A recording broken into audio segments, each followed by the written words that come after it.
مخ او شاته.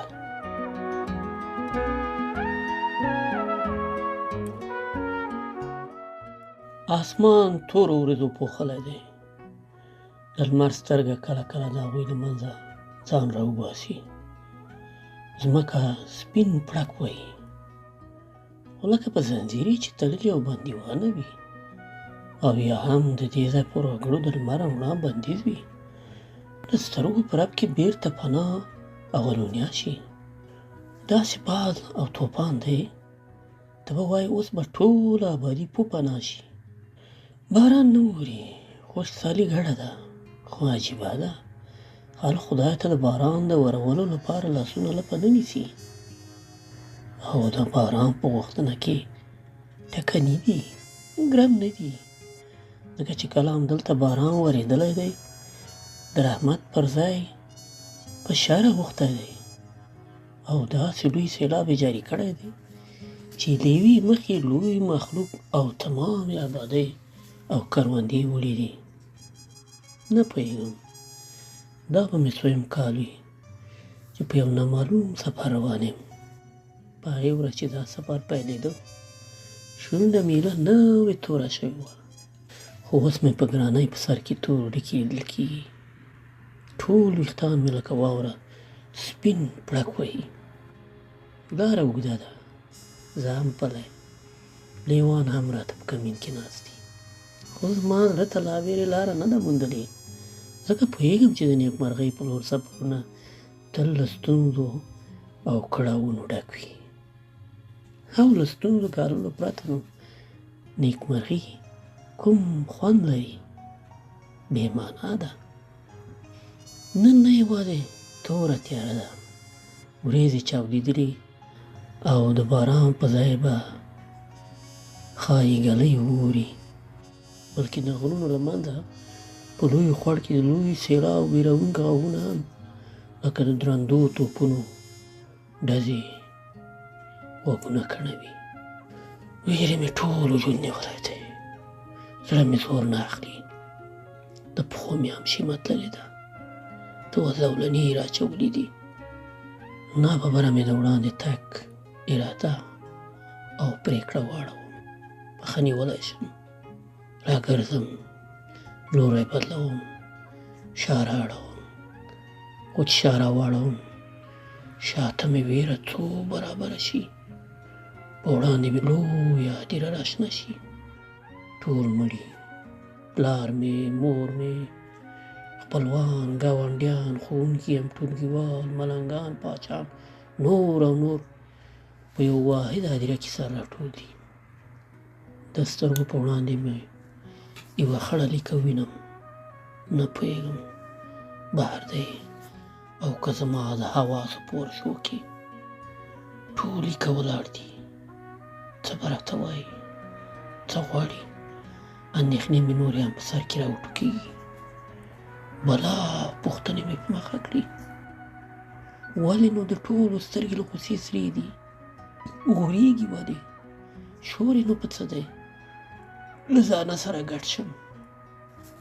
ښایي ما ته به پکار وي چې ولې بلې نړۍ ته د سفر ملګری نه شم، او یا به هر یو هڅه کوي چې رانږدې شي، له مټو مې ونیسي او ما هم بلې نړۍ ته له ځانه سره بوځي. خو لکه لا راکته چې لوېدلې وي، پښې زور نه اخلي، نه یې لاسونه خوري او نه هم پښې. خو عجیبه ده، له خبرو یو هم نه دی ولېدلی، د ټولو خولې خوري، او دا یې ښایي یوازینی زور وي چې ما به پرې ویروي. ژبه د تورې او ټوپک ګزار نه دی چې سړی ژوبل او ووژني، خو ټپې پېړۍ وروسته هم تازه وي، ځکه خو لاره قبره په ما یرغل پیلوي. پلار مې سمدلاسه ته وا زما په لیدو شرمېږي او له ما یې کرکه ده، په سترګو لاکس دي، راته وایي بې غیرته ولې د خپل تربور نه د ورور غچ نه دی اخیستی؟ زه کولی شم دې پوښتنې او غوښتنې ته بلا ځوابونه ختار کړم. ورته ووایم چې پلاره، د چا د مرګ پرېکړه قاضي کوي، د انسان د ژوند او مرګ د خدای حق دی. خو پوهېږم پلار مې په خپل لاس د تبور له وژنې پرته په بل هېڅ شي او په هېڅ ځواب او عمل نشم راضي کولی. په پلار پسې مې جوخته مور چې په لوی څادر کې ځان رانغاړلی دی ام له بله سره را نارې وهي، په سینه لاس ږدي. شیدې مې نه در بخم تر هغې دی چې هغه خور نه وي وژلي چې په خپل مین پسې وتښتېده.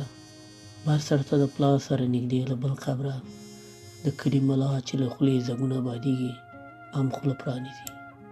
هېڅ کله به تاسې نوره ښه ورځ ونه وینئ تر څو چې بیرته جوماتونو او مدرسو ته مخه ونه کړئ او مکتبونو ته اور وانچوئ. د ملا واز لا خلاص نه وي چې د ملا له څنګ نه له بل قبره زموږ د ګلي پیر چې اوږدې تسبیح په لاس وي را نارې کړي. په یاد دي چې څنګه زموږ لاړې او د لاسونو د خیرې اوبه درته خدای شفا ګرځول.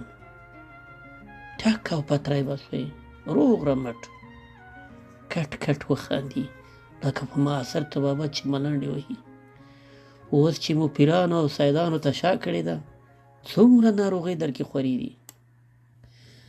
دا درې له منځه د شخړې او دعوې غږونه پورته شي لکه مړي چې په خپلو کې سره واوړي، یو بل غندي او ګرموي. دا ځل تر ټولو وروستی ټولواک چې له خپل لستوڼي اور واخیست او ارامه پاشۍ ورړنګه شوه له خپل قبر را نارې کړي. نه مې درته وایي چې ځوانان مه بېلارې کوئ. په بېلارۍ نه یوازې زما ارامه پاچۍ ړنګوئ، ټول وطن به ګوره په کنډواله واړوئ. لکه پخوانی بدۍ چې بیا را تازه شي، څو ګیرور چې سترګې په رنجو تورې او سپینې جامې په تن وي وغورېږي. یوه چې توره پګړۍ په سر ده ور نارې کړې. خو څنګه مو کړي وای تاسو چې ورځ تر بلې د خدای له قانونه لرې کېدئ او د خدای په قانون مو دنیایي او مدني قانون غوره باله. منګه نو څنګه ستاسو په ضد خلک جهاد ته نه وای رابللي. ته به همداسې ویده مو پرېښي وای چې ستا واک نور غځېدلی وای او جوماتونه مو هم راته مکتبونه اړولي وای. له پاچا سره څنګه له بل قبره په غوسې بل مړی چې د پاچا ارامه پاچۍ نړولې وه پاچا ته مخ ور واړوي وغورېږي. هېڅوک مه ګرموه، زه پړیم چې دوی مې ټول په اوله ورځ ولې په دار نه کړل. خو د پاچا لاس د اعتراض په بڼه پورته شي، د ستایلو په ځای وغندي. ما داسې مه وایه. هغوی چې د نورو په وژلو اقتدار ته رسېږي او واک ټینګوي په خپل هم ګوره په ما له واکه پرېوځي. ما څوک نه وژل ونه وژل شوم، خو تا پوهېږې تا چې ووژل ویې وژلې. نه پوهېږم څنګه سترګې پټې کړم او په غوږونو لاس کېږدم. د واده ټولې هدیرې مړي راپسې دي.